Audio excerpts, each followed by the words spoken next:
I now give the floor to the distinguished representative of Pakistan on behalf of the Organization of Islamic Cooperation. Bismillah ar-Rahman ar-Rahim. Mr. President, I have the honor to deliver this statement on behalf of the Organization of Islamic Cooperation. We extend our sincere appreciation to you, Mr. President, for convening this important informal plenary meeting. 3 years ago, the General Assembly decided in Resolution 76-254 to observe 15 March as the International Day to Combat Islamophobia.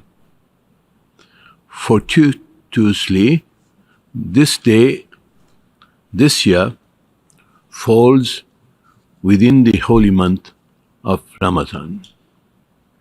Pakistan is proud to have steered the adoption of this historic resolution together with the OIC member states. This resolution's unanimous adoption represented the first recognition by the international community of the phenomena of Islamophobia, a phenomena with its roots in history, a history of conquests and crusades, atavistic fear of Islam, and embedded prejudice and hostility towards Muslims in several parts of the world. Over the course of history, we have witnessed the consequences of religious intolerance, mass expulsions, inquisitions, pogroms, and genocide. Today, Islamophobic postures, policies, and actions follow the same dangerous path. Despite the norms of human rights and tolerance developed over the past 80 years, hate and intolerance have proliferated in recent times, especially against Muslims.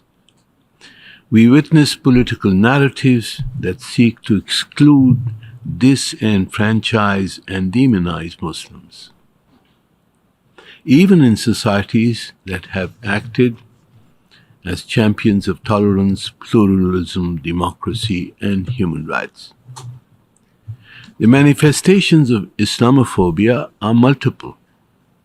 Acts of desecration of Islam's sacred symbols and sites, defamation of its revered Prophet, peace be upon him, the suppression of Muslim identity, such as the hijab bans, the marginalization of and discrimination against entire Muslim communities.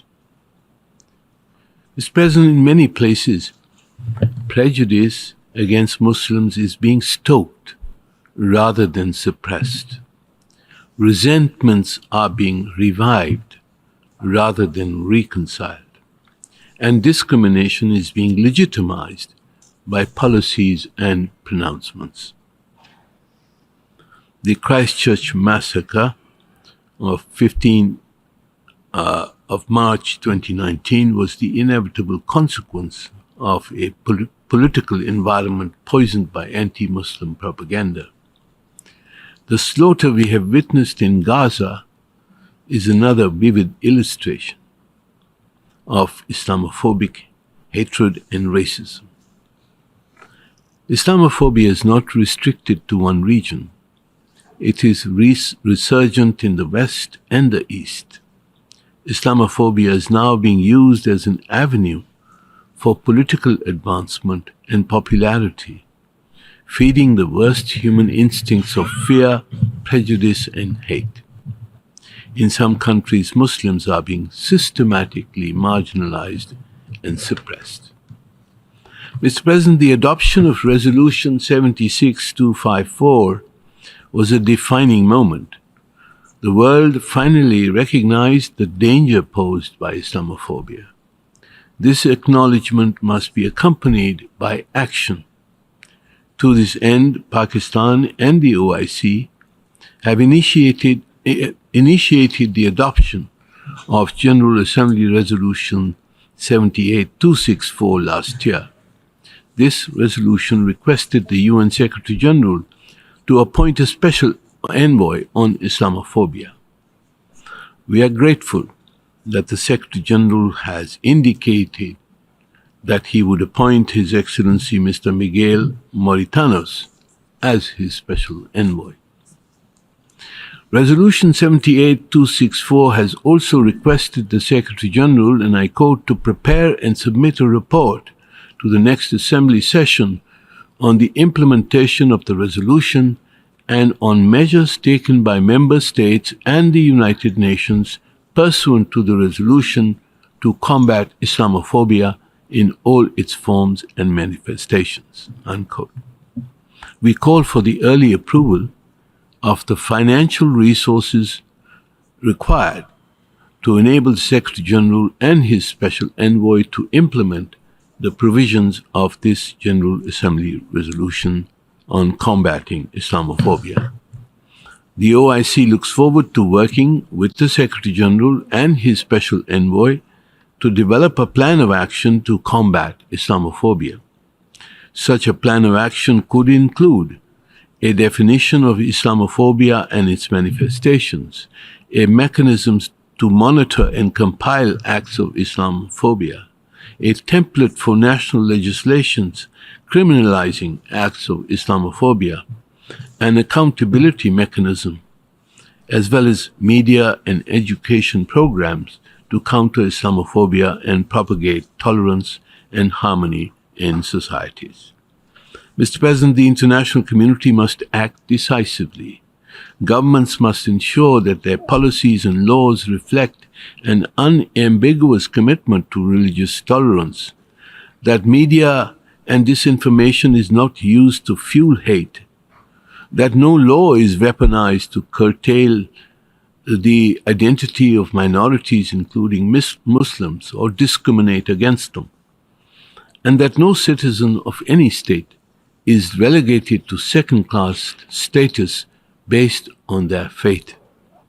No nation can claim to be a true democracy while it systematically alienates and marginalizes its Muslim citizens. Mr. President, we appreciate the efforts of some Western countries, including Sweden and Denmark, which have enacted laws to address Islamophobia, including through criminalization of acts of desecration of the Holy Quran, and to ensure that freedom of expression is not misused to propagate hate and intolerance. Canada has appointed a special representative to combat Islamophobia, while the United States launched a national strategy against anti-Muslim hate. Australia also appointed a special envoy to promote interfaith dialogue. We urge all nations to follow suit. Our aim must be to promote a collective effort to combat Islamophobia with unity and empathy.